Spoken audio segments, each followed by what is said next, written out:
rejeitar e ser rejeitado, acolher e ser acolhido. Nos relacionamentos humanos, tais realidades são recorrentes. Incompatibilidades, simpatias, empatias, antipatias. Todas essas relações acabam redundando mais cedo ou mais tarde no trato com as pessoas, em acolhimentos e rejeições. Não é o momento aqui de explicar por que duas pessoas se antipatizam, ou uma se antipatiza com outra. Não batem. Preconceitos, razões objetivas ou meramente subjetivas. O fato é que no imaginário popular criou-se a ideia de que a rejeição significa necessariamente um propósito de manter distância ou de pelo menos recusar tal pensamento, tal postura.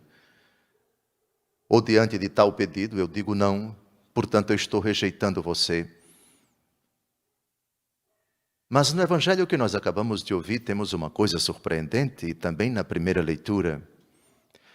Quase sempre nós associamos rejeitar como antipatizar. Mas existe uma rejeição que é prova de amor. Existe uma rejeição que é exatamente expressão do carinho, do amor à pessoa que é rejeitada. E o incrível é que no evangelho de hoje nós temos um acolhimento que não significa necessariamente concordância. Quem ama, às vezes precisa rejeitar a pessoa amada. Não é exatamente isso que você está ouvindo. Toda a questão está na intenção, na motivação, no conhecimento daquilo que subjaz ao pedido, à súplica. Pois, para se derrotar uma pessoa, para se destruir uma pessoa, não há outro caminho senão acolhê-la. E acolhê-la educadamente. Como é possível que alguém que quer a sua ruína, a sua destruição, você educadamente, diante de um pedido dela, diga, tá bem, eu aceito, eu acolho, eu vou fazer aquilo que você quer. E para a pessoa que você ama, não aceito, não concordo, não acolho, não vou fazer aquilo que você quer. Você pode estar ficando chocada agora, chocado. É exatamente isso que o senhor Dom José está dizendo? Exatamente. No evangelho de hoje, Jesus acolhe educadamente o pedido de Satanás. Mas há um santo que pediu várias vezes a Jesus alguma coisa e Jesus disse não. No livro de Jó, o mesmo diabo, que no evangelho de hoje faz um pedido a Jesus e Jesus atende na hora, faz um pedido a Deus e Deus atende. E um pedido que significa, que comporta, causar sofrimento para alguém, causar prejuízo para alguém. Na primeira leitura, o próprio Deus, diante dos holocaustos, dos sacrifícios, dos ritos que eram celebrados no templo de Jerusalém, diz, eu rejeito.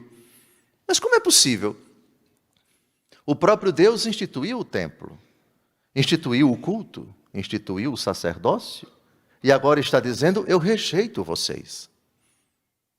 Preste atenção, porque a homilia de hoje nos ajuda a compreender que amar significa, às vezes, rejeitar. E que para enfrentar um inimigo é preciso acolhê-lo educadamente, polidamente. Mas temos também um outro pedido educado. Toda a população de Gerasa, os gadarenos, se dirige a Jesus e pede, saia daqui. Não queremos você aqui. Lembram quando Jesus diz, pedi e recebereis? Buscai e achareis? Batei e a porta se vos abrirá? Porque todo aquele que pede, recebe, aquele que procura, acha, aquele que bate, a porta se lhe abre. Isso vale também para o diabo. Não é somente para nós. O diabo também se dirige a Jesus. Pede, e Jesus concede, e Jesus atende. Há uma passagem do Evangelho segundo Lucas, capítulos 22 e 23, em que Jesus diz para São Pedro: Simão, Simão, Satanás te reclamou a mim, pedindo autorização para te joelhar, mas eu orei por ti, para que a tua fé não desfaleça e uma vez convertido, tu confirmes os teus irmãos. O diabo procura Jesus para pedir uma coisa. O texto não diz se Jesus autorizou ou não, mas para ajoelhar todos eles, para passar rasteira, para fustigá-los. Amados, é verdadeiramente impressionante. E não devemos, no primeiro momento, achar, associar, identificar um simples pedido que é rejeitado, como se Deus não suportasse, Deus não gostasse, Deus detestasse aquele nosso pedido. Às vezes, dizer não é prova de amor. Cito o apóstolo Paulo, que fez um pedido a nosso Senhor e não foi atendido, segundo aos Coríntios, capítulo 12, de 7 a 9. São Paulo recebeu dons extraordinários. Homem culto, carismático, homem de grandes capacidades, dominava 4 línguas, exímio pregador, profundo conhecedor da Escritura, intrépido defensor do Evangelho. Deus deu muitos dons para ele, mas deu um contraponto. O que ele vai chamar de anjo de Satanás, um espinho na carne para esbofeteá-lo. Não se sabe ao certo o que significou, o que significa essa expressão, espinho na carne, um anjo de Satanás para esbofeteá-lo. Era um defeito físico? Não sabemos. Era um defeito moral? Não sabemos. Era um empecilho, era uma dificuldade, era algo que atormentava. O que era isso? Não se sabe. O fato era que São Paulo se incomodava com isso. Esse espinho na carne, que podia ser algo físico, algo material, uma circunstância, um contexto adverso, ou uma dificuldade espiritual, uma fraqueza moral dele, não sabemos. O fato é que ele pediu a Deus, e a resposta de nosso Senhor foi a seguinte, segundo aos Coríntios 12, de 7 a 9. Já que essas revelações eram extraordinárias, para eu não me encher de soberba, foi-me dado um aguilhão na carne, um anjo de Satanás para me espancar. A esse respeito, 3 vezes pedi ao Senhor, atenção, 3 vezes pedi ao Senhor que o afastasse de mim. Respondeu-me, porém, ele: basta-te a minha graça, pois é na fraqueza que a força manifesta todo o seu poder. Paulo pede, não é atendido. Agora o diabo pede e vai ser atendido. Livro de Jó, capítulo 1, de 6 a 12. Um dia em que os filhos de Deus se apresentaram diante do Senhor, veio também Satanás dentre eles. O Senhor disse-lhe: de onde vens tu? Andei dando volta pelo mundo, disse Satanás, e passeando por ele. O Senhor disse-lhe: notaste o meu servo Jó? Não há ninguém igual a ele na terra, íntegro, justo, reto, temente a Deus, afastado do mal. Mas Satanás respondeu ao Senhor: é a troco de nada que Jó teme a Deus? Não o cercaste como de uma muralha, a sua casa e todos os seus bens? Abençoas tudo quanto ele faz, e seus rebanhos cobrem toda a região. Mas estende a tua mão e toca em tudo o que ele possui. Juro-te que te amaldiçoará na tua face. Pois bem, respondeu o Senhor, tudo o que ele tem está em teu poder, mas não estendas a tua mão contra a sua pessoa. O diabo recebe autorização. Ele se apresenta diante de Deus e pede: me autorize a fustigar a vida desse rapaz. E eu garanto que ele vai blasfemar o seu nome. E Deus autoriza. E aí as desgraças começam a acontecer. Jó perde escravos, animais, propriedades, perde também os seus filhos, que morrem todos. Uma série de tragédias. E como se não bastasse, ele perde também a saúde, é acometido de lepra, e fica na iminência de morrer com sofrimentos indizíveis, lancinantes, físicos e espirituais. Pois bem, no evangelho que nós acabamos de ouvir, é dito: o que tens a ver conosco, Filho de Deus? Tu vieste aqui para nos atormentar antes do tempo? Se nos expulsas, manda-nos para a manada de porcos. Jesus disse: ide. No livro de Jó, o diabo pede e é atendido. No evangelho de hoje, o diabo pede e é atendido. Na segunda aos Coríntios, São Paulo pede e não é atendido. Você já teve a experiência de pedir alguma coisa a Nosso Senhor e não ser atendida? Pois então a homilia de hoje é para a senhora. A homilia de hoje é para o senhor. Vamos à explicação desse aparente imbróglio, dessa curiosa contradição aparente, com a palavra Santo Agostinho, no comentário ao Salmo 21, segundo sermão, parágrafo 5º. Aspas. Não atendes, ó Deus, a alguns, visando ao bem deles, e a outros ouves para a sua condenação. Paulo não foi atendido para o seu bem. O diabo foi ouvido para a sua condenação. Ele pediu permissão de tentar Jó, e foi-lhe concedida. Os demônios pediram licença para entrar nos porcos, e foram ouvidos. Os demônios são atendidos, o apóstolo não. Mas eles são atendidos para a sua condenação. O apóstolo não é ouvido para a sua salvação. Pronto. O simples fato de atender não significa nada. Porque se, de fato, você não atende por um motivo amoroso, querendo o bem da pessoa, que não sabe, de fato, as consequências de o seu pedido ser atendido, fique tranquilo. Quem lembra qual foi a mãe que se aproximou de Jesus para pedir que os seus filhos se sentassem, um à sua direita e outro à sua esquerda? Ela pediu tão cheia de boa vontade. Qual é a mãe que não quer o melhor para os filhos? Os seus bruguelinhos, suas crias, seus bichinhos de pelúcia. Eu quero o melhor para os meus filhos. E a gente começa a rezar a Deus para lhe dar uma esposa, de preferência bonita e podre de rica, um esposo que ganhe muito bem, um emprego que remunere bem, porque eu quero o melhor para os meus filhos. Abestada. Tenha juízo, mulher. Isso é coisa que se peça a Deus. Peça do jeito que Jesus pede. Meu Pai, se possível, afasta de mim este cálice. Todavia, não se faça a minha, mas a tua vontade. Cuidado, porque certos pedidos, quando não são ouvidos, quando não são atendidos, a nossa primeira conclusão: Deus não me ouviu, Deus não gosta de mim, Deus não me atende, Deus me ignora. Quando é exatamente o contrário. Quem ama, nega. Quem ama, rejeita. Quem ama, censura o pedido. Quem ama, censura as aparências de gestos, como, por exemplo, uma celebração bem bonita. O Senhor, na primeira leitura, disse precisamente isso. Aborreço, rejeito vossas festas, diz o Senhor.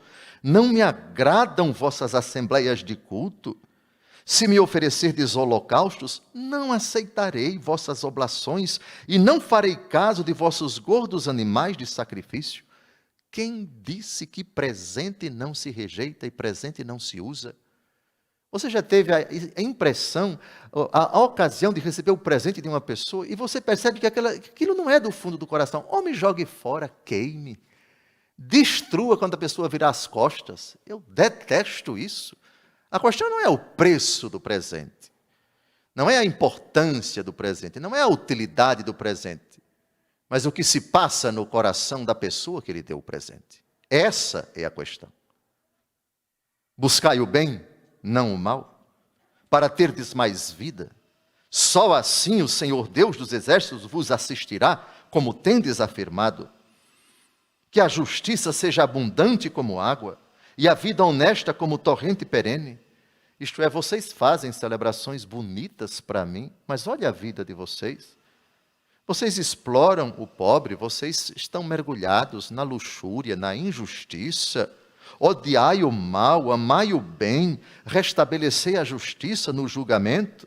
Talvez o Senhor Deus dos Exércitos se compadeça do resto da tribo de José. Voltando ao argumento dos pedidos que não são atendidos, eu gostaria somente de... Eu escrevi um livro somente sobre a oração infalível. Em João capítulo 14, versículo 14, Jesus diz: tudo aquilo que pedirdes ao Pai em meu nome, eu vulo farei. Qualquer coisa que pedirdes ao Pai em meu nome, eu vulo farei. Um ano eu passei para escrever esse livro. Foi publicado. Tem aqui também na Rede Século XXI, abri mão da parte que cabe para o autor, doando para a Rede Século XXI. Eu não preciso de dinheiro do livro.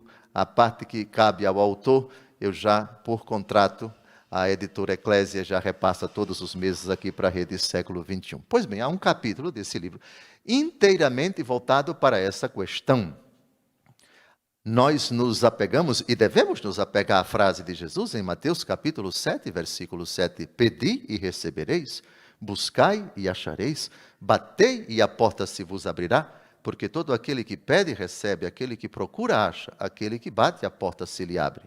O problema é que as pessoas leem apressadamente essa frase de Jesus e esquecem que os três verbos não têm objeto direto. Pedi, recebereis.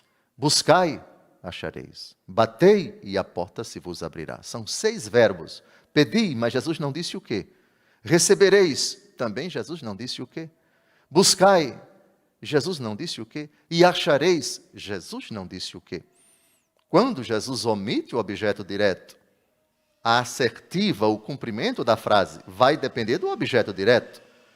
Se você procura pedindo a Jesus glória, honra, poder, mesmo que para isso você esteja pedindo uma determinada coisa, dinheiro, isso, aquilo, outro, Jesus percebe o que se passa no nosso coração. E mesmo que não saibamos, Ele que conhece presente, passado e o futuro, sabe perfeitamente que aquilo, naquela hora, não é conveniente que seja dado para você, porque pode ser prejudicial. Por exemplo, uma pessoa pede para a filha passar no concurso e a filha acaba não passando. Concluir que Deus não ouviu a sua prece porque Ele não gosta da filha nem daquela que pediu é muito prematuro. Há um ditado da escolástica que diz, e também dos padres da igreja, o que explica por que nossa oração não é ouvida. Malum mala male petimus.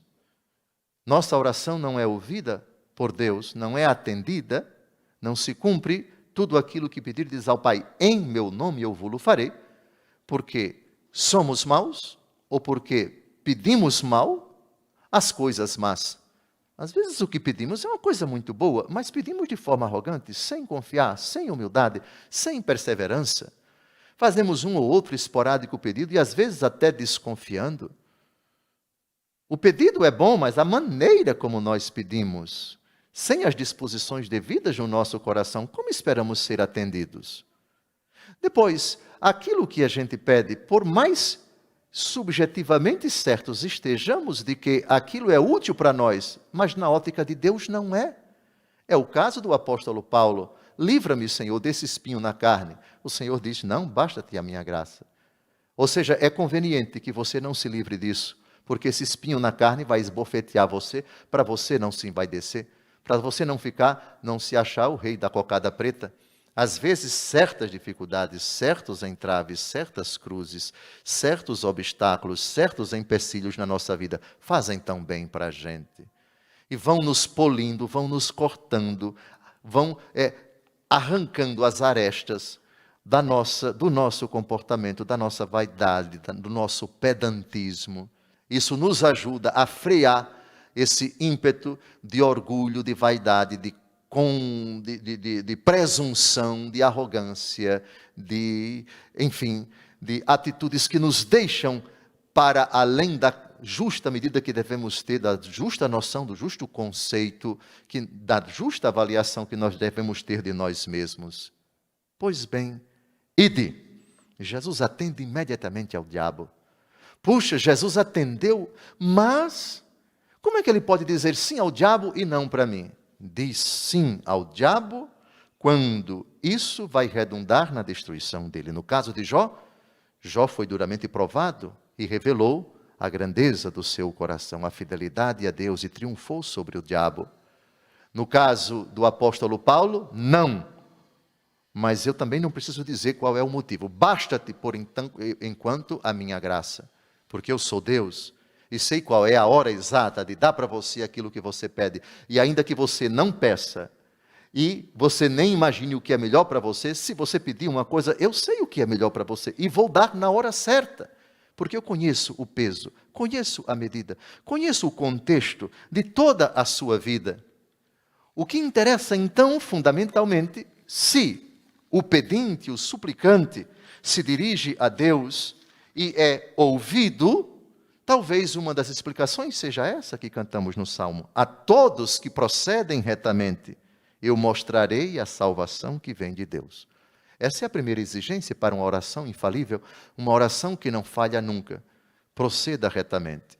E se você não procede e pede e não é atendido, e talvez não saiba porque não é atendido, saiba, o que Deus enviará para você. Deus está atento acerca da sua vida. Deus sabe melhor do que você o que deve ser dado para você na hora em que deve ser dada, com o peso, a quantidade, a medida e as doses que Ele precisa dar para que você haja retamente.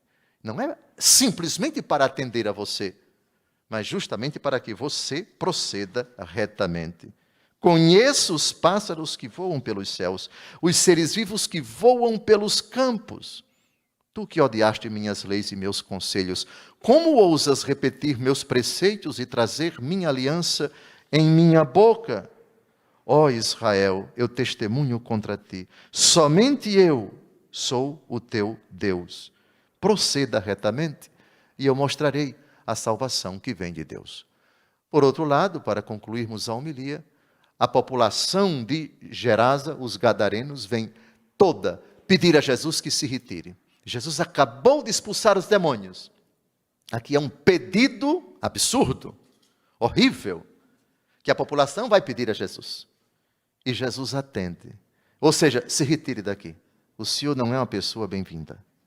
Desapareça daqui. Por que eles pediram isso? Seria porque eles criavam porcos e 2.000 acabaram de morrer depois que o diabo e seus sequazes entraram nos porcos e os porcos se precipitaram? Não sabemos. Seria porque eles viviam nas trevas e não suportavam a presença de Jesus? Também não sabemos. O fato é que, atenção, quando pedimos alguma coisa a Jesus e Jesus nos atende, não necessariamente é porque Ele ao aceitar, Ele concorda que aquele pedido faz bem para nós. Não de forma alguma. Às vezes é exatamente o contrário.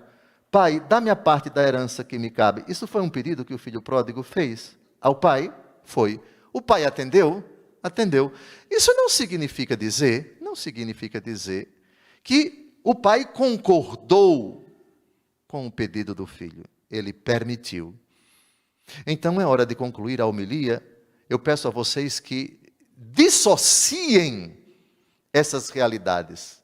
Pedir como se fosse algo bom. Porque o diabo pede e ele não é bom. Agora, aquilo que Jesus dá, mesmo que o pedinte peça de forma má, uma coisa má, o Pai, por meio do Filho, atende para tirar do mal que você pretende fazer com um pedido que eu vou atender, eu tire um bem maior. Deus coopera em tudo para o bem daqueles que o amam. E nem sempre pedir e receber é sinal de que o pedinte está pedindo uma coisa boa. Saia daqui. Estamos pedindo ao Senhor para se retirar daqui.